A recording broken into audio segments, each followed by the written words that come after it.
केंद्रीय कैबिनेटरी आज हुई बैठक में लिया गया कई खास फैसला। प्रधानमंत्री गरीब कल्याण अन्न योजना री करी गई विगत।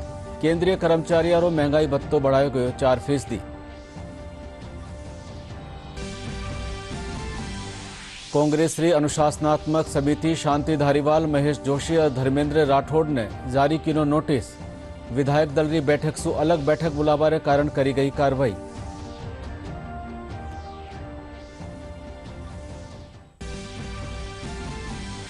प्रधानमंत्री नरेंद्र मोदी 30 सितंबर ने रेवेला सिरोही जिला रा आबू रोड रा दौरा में थे।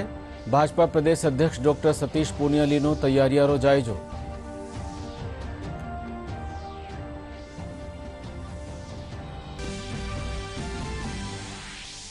धौलपुरा मनियामाए मकान ढहवासु 4 टाबरारी हुई मौत। प्रशासनिक अधिकारी लीनो तैयारियां रो जायजो।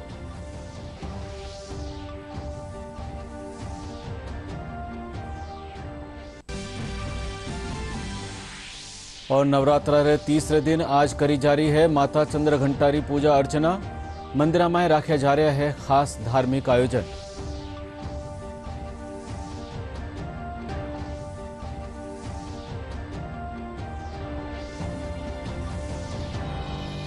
नमस्कार, राजधानी समाचार में आपको स्वागत। और अब समाचार विगतवार। नई दिल्ली में आज केंद्रीय कैबिनेटरी बैठक रखी गई। बैठक में कई खास फैसला लिया गया। बैठक में प्रधानमंत्री गरीब कल्याण अन्न योजना की विगत करी गई। साथ ही केंद्रीय कर्मचारियों और पेंशन भोगी लोगों रो 4% महंगाई भत्तो बढ़ाया गयो है। बैठक में रेलवे स्टेशन रा विकास खातर 10,000 करोड़ रुपया निवेश ने भी मंजूरी दी गई है। अगले 3 महीने त्योहार के भरे होंगे। देश भर में नवरात्रि, दुर्गा पूजा, दशहरे से लेकर दिवाली हो, छठ पूजा हो, गुरुपुरब हो, क्रिसमस तक 3 महीने लगातार त्योहार ही रहते हैं। और इन 3 महीनों में जहां त्योहार होंगे तो हमारा भी प्रयास है कि लोगों के मन पे मुस्कुराहट भी हो, खुशियां भी हो। और आज के निर्णय भी माननीय प्रधानमंत्री नरेंद्र मोदी जी के नेतृत्व में जो मंत्रिमंडल की बैठक हुई उसी दिशा में है। पहला निर्णय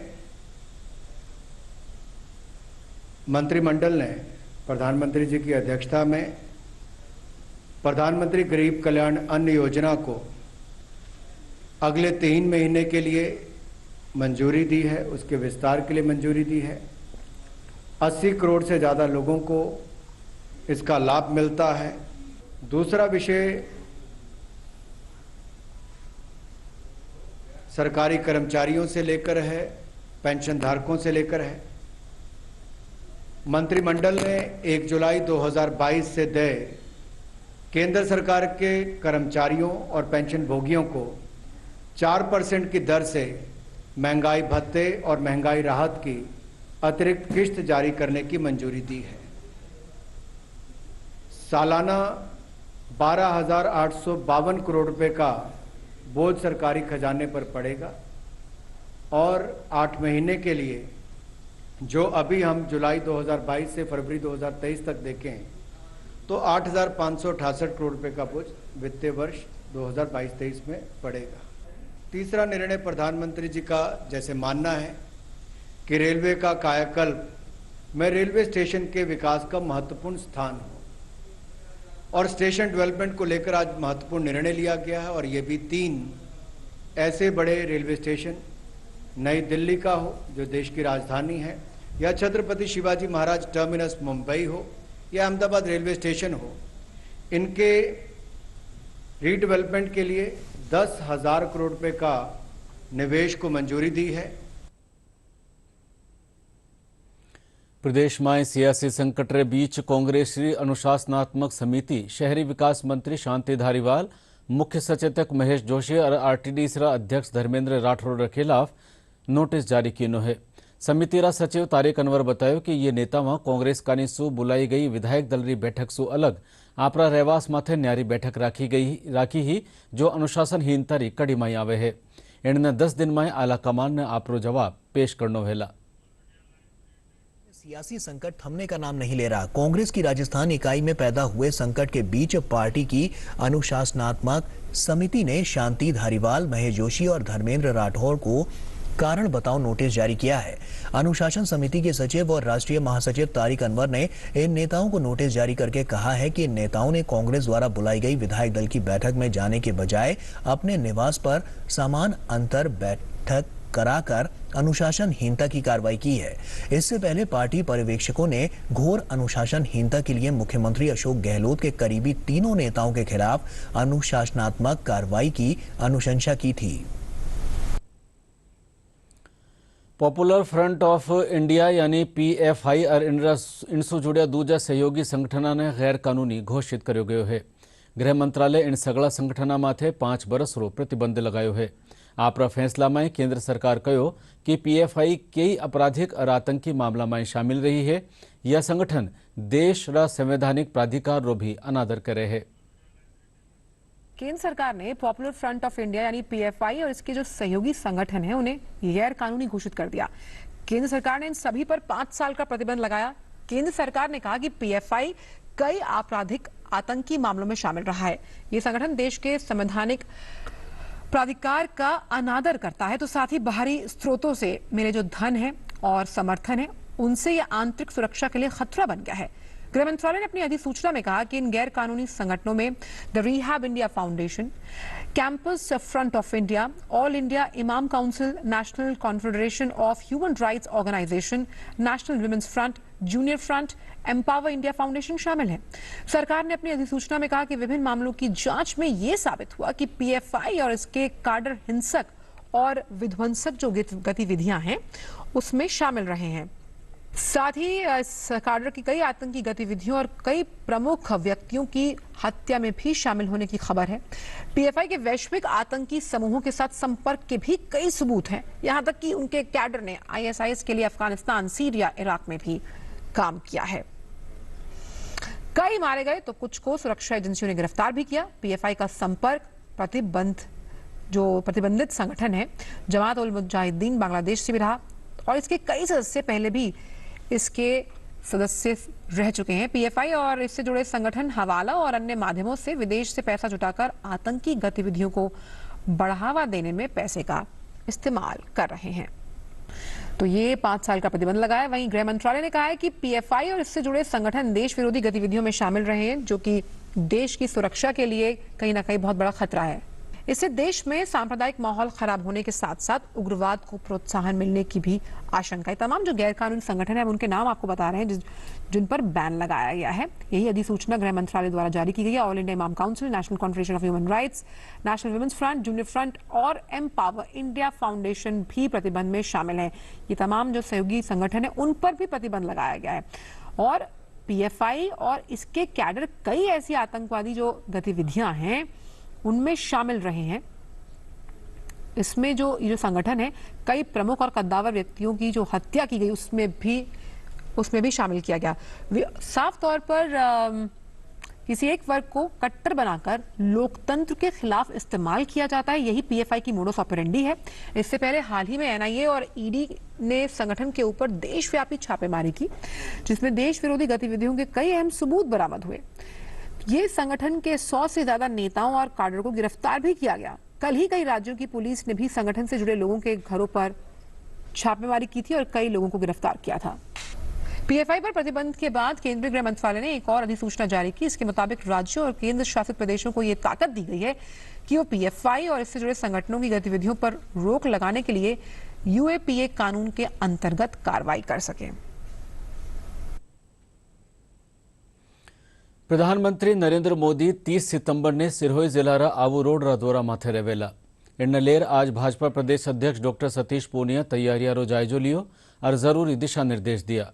डॉक्टर पूनिया जिला प्रशासन और पुलिस अधिकारियों रे साथे व्यवस्था बाबत भी चर्चा कीनी।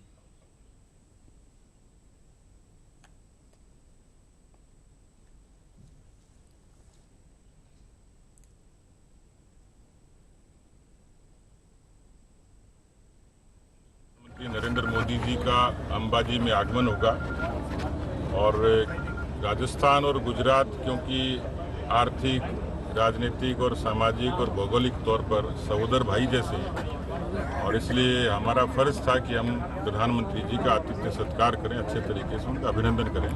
पूरे राजस्थान के, खासतौर पर इस पश्चिमी राजस्थान के और खासतौर पर 3 जिलों के, पाली, जालौर, सिरोही के तमाम कार्यकर्ता और आम लोग बहुत आनंदित हैं और मुझे लगता है कि जैसी अपेक्षा उससे भी ज़्यादा कहीं प्रधानमंत्री जी का अभिभूत करने वाला अभिनंदन होगा। ऐसे मौके पर जब नवरात्रि है और पूरे देश में उत्साह और उल्लास का वातावरण है, ऐसे अवसर पर प्रधानमंत्री जी का आगमन राजस्थान के पार्टी के कार्यकर्ताओं को, राजस्थान की आवाम को और ज़्यादा उत्साहित करेगा।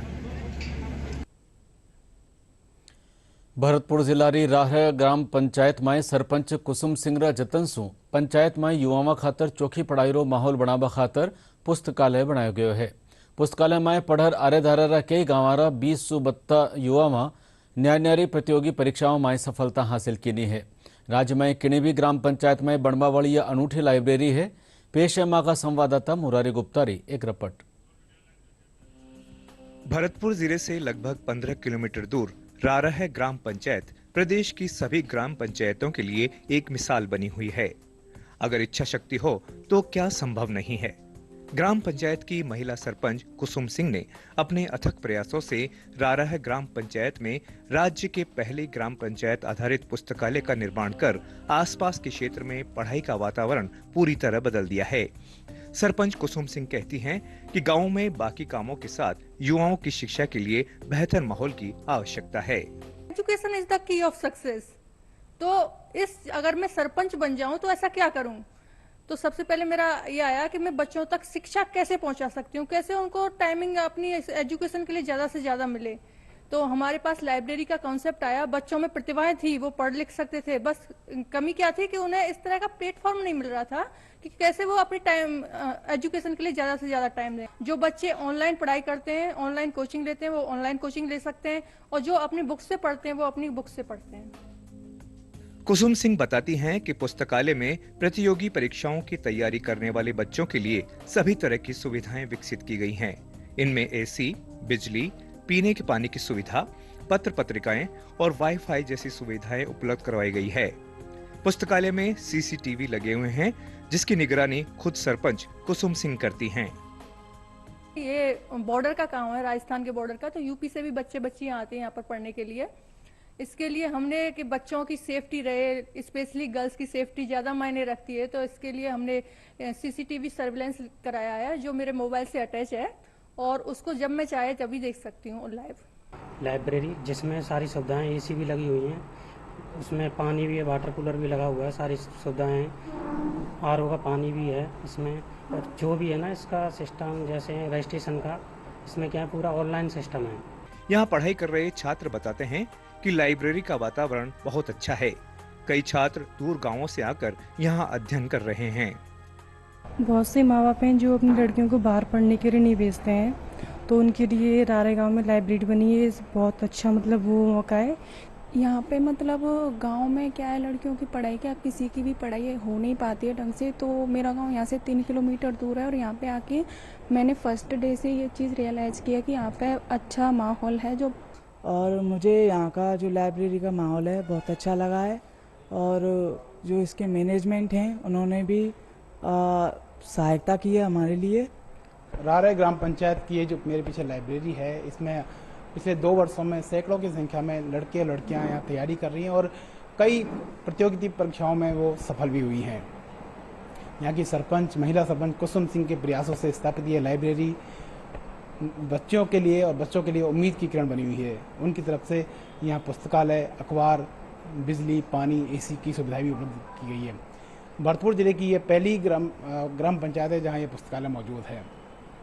निश्चित रूप से पढ़ी लिखी सरपंच महिला होने के नाते यहाँ की जो बच्चियाँ हैं आसपास की, उनके लिए बड़ी सुविधा ये लाइब्रेरी के रूप में मिली है। कैमरा सहयोगी सुरेंद्र यादव के साथ मुरारी गुप्ता, रारह, भरतपुर। धौलपुर मनियामाए मकान ढहबासु 4 टावरारी मौत हो गई, जबकि परिवार रा दूजा सदस्य जख्मी हो गया, जिन्हें इलाज खातर जिला अस्पताल में भर्ती करवायो गयो है। सूचना मिलवा पर प्रशासनिक अधिकारी मोकारो जायजो लीना।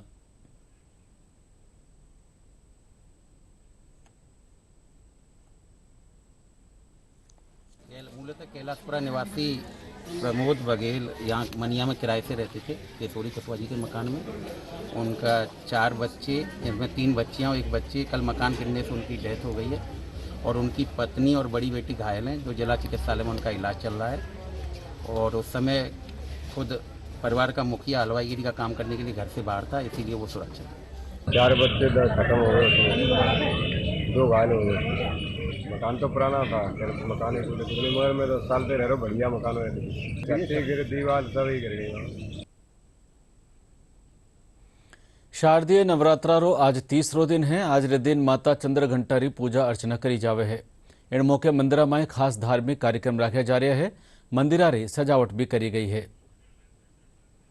शारदीय नवरात्र का आज 3रा दिन है। नवरात्रि के 9 दिनों तक मां दुर्गा के अलग अलग स्वरूपों की आराधना की जाती है। नवरात्रि के 3रे दिन आज मां दुर्गा की तीसरी शक्ति चंद्र घंटा की पूजा की जाती है। श्रद्धालु मंदिरों में मां के स्वास्थ्य, समृद्धि और सुख शांति की प्रार्थना करने के लिए मां के द्वार पहुंच गए हैं।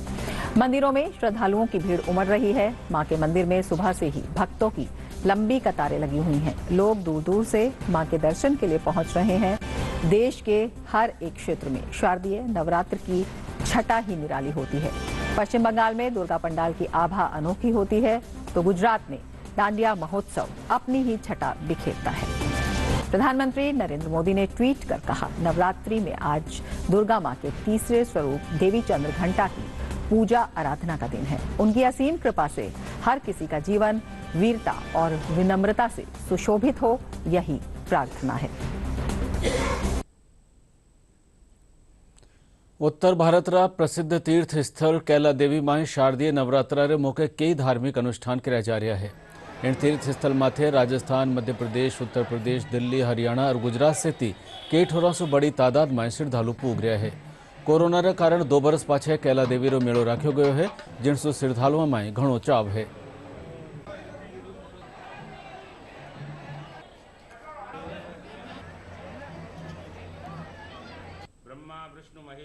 जाको ध्यान लगाए, नेत नेत कहे वेद भी, जाकी स्तुति गाय। कृष्ण मास के शुक्ल पक्ष में प्रतिपदा से नवमी तक दुर्गा सप्तशती के 108 पाठ होते हैं।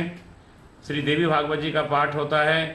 1000 पाठ भैरव स्तोत्र के होते हैं। प्रातःकाल 6 से 7 तक भगवती के यज्ञशाला में नित्य हवन होता है। विद्वान पंडित 21 पंडितों के द्वारा ये अनुष्ठान कार्य संपन्न होता है एवं सायंकालीन भगवती माँ की स्तुति और आराधना की जाती है। सभी अनुष्ठान के नियमों का पूर्ण पालन करते हुए विद्वज्जन बाहर से पधारते हैं।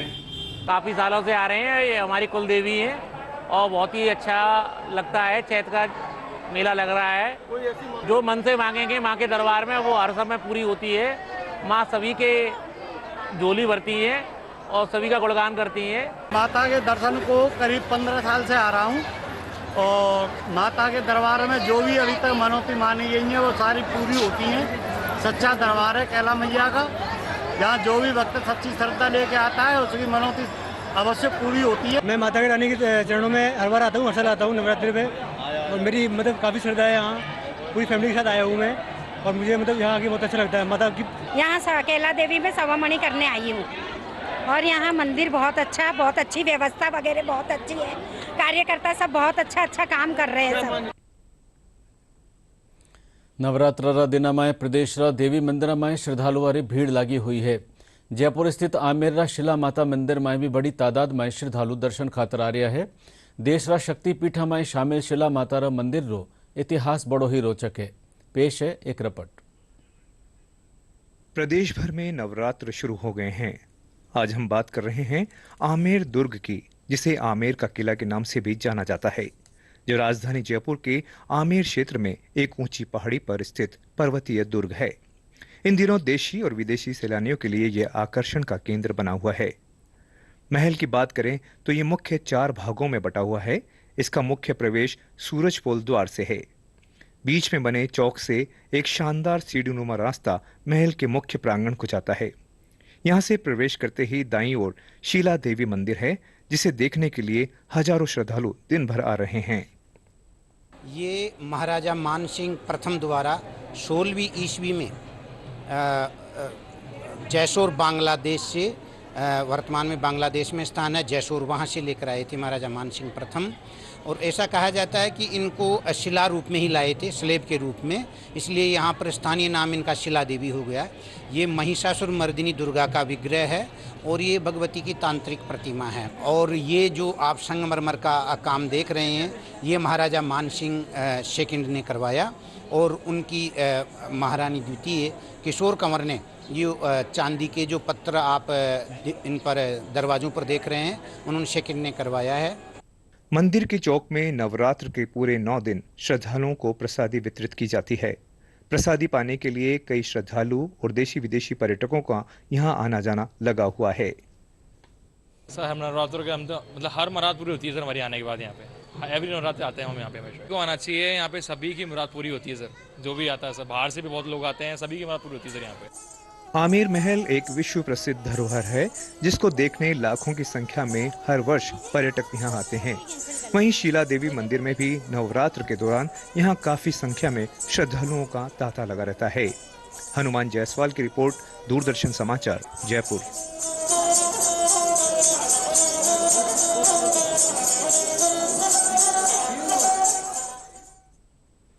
जयपुर में आज नोबेल पुरस्कार विजेता कैलाश सत्यार्थी चिल्ड्रन फाउंडेशन कानीसू बाल विवाह मुक्त भारत खातर राज्य स्तरीय सम्मेलन राख्यो गयो। कार्यक्रम में प्रदेशरा बाल अधिकारा सु जुड़्या महकमा और संगठन शिरकत कीनी। इन मौके संस्थारा प्रतिनिधि राजीव भारद्वाज बतायो कि बाल विवाह रोकवा और लोगा में जागरूकता ल्यावा खातर कई कार्यक्रम चलाए जावेला।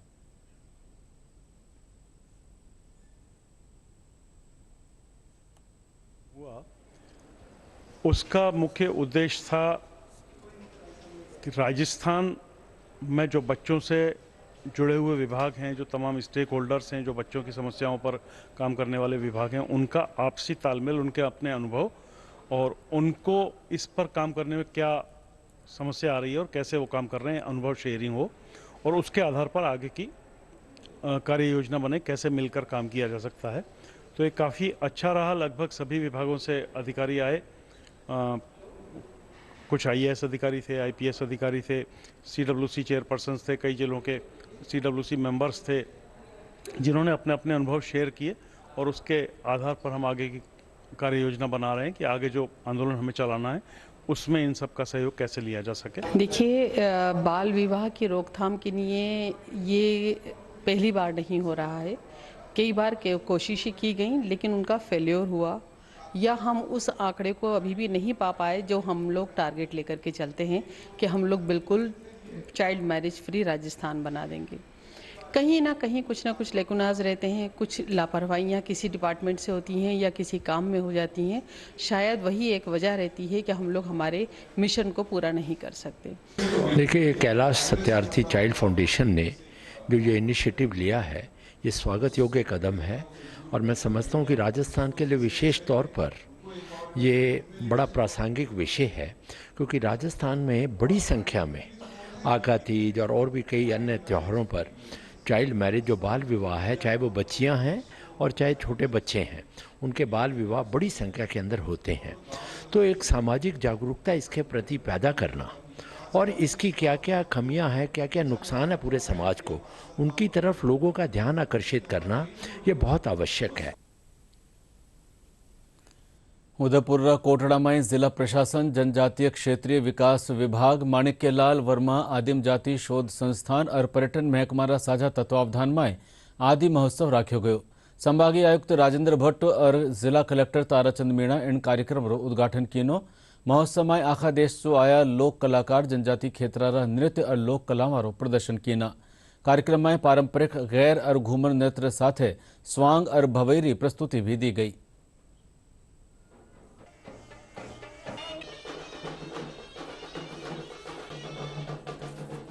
इसमें यहाँ के जितने भी राजस्थान के कलाकार हैं, उसके अलावा हमारे गुजरात, लद्दाख, उड़ीसा, पश्चिम बंगाल, महाराष्ट्र, मध्य प्रदेश, छत्तीसगढ़, इन सब के कलाकार भी यहाँ आए हैं और अपना अपना नृत्य लेकर आए हैं। तो यहाँ पर विदेशी पर्यटक, अपने राजस्थान के लोग, आदिवासी लोग सब ले रहे हैं और ये माहौल एक तरह से फेस्टिव माहौल बना है। दोसारा आभानेरी माई 2 दिन रो आभानेरी फेस्टिवल राख्यो जा रह्यो है। एनमाई बड़ी तादाद में देशी परदेशी सैलानी शिरकत कर रहा है। मेला रे पहले दिन गुजरात से आया कलाकार आपरी प्रस्तुतियां देनी। जी हाँ, और पुनः आप सभी का बहुत बहुत आभार, बहुत बहुत धन्यवाद। बड़े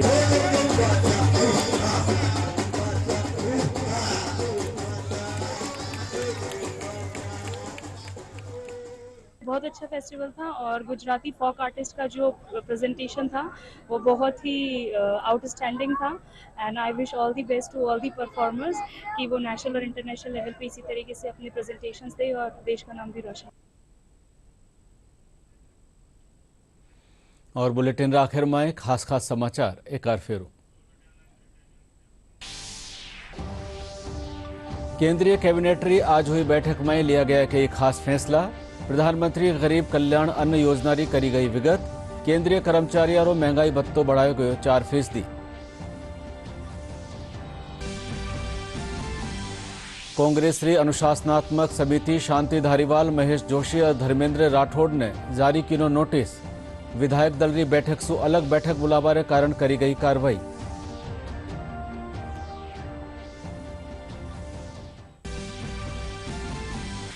प्रधानमंत्री नरेंद्र मोदी 30 सितंबर ने रेवेला सिरोही जिला रा आबू रोड रा दौरा में थे।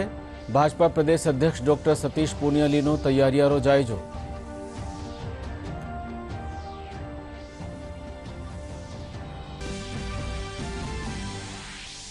धौलपुरा मनियामाए मकान ढहवासु 4 टाबरारी हुई मौत। प्रशासनिक अधिकारी लीनो तैयारियां रो जायजो।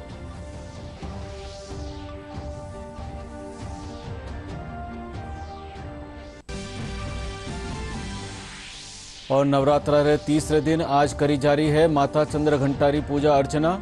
मंदिर में राख्या जा रहा है खास धार्मिक आयोजन।